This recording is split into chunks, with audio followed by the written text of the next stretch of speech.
To make your homemade dog toy that is super easy. So let's get on to the video. What you will need for this DIY is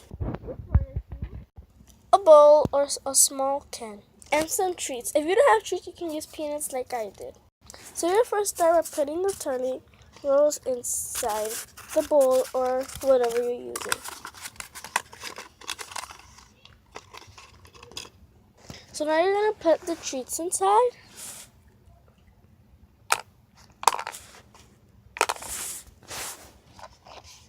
And now the treats you're going to go inside.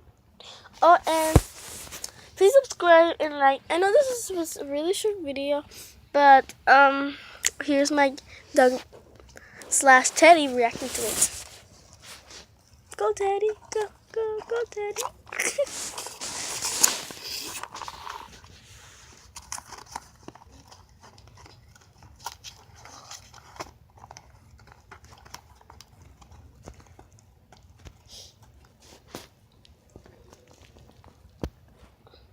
Well, bye.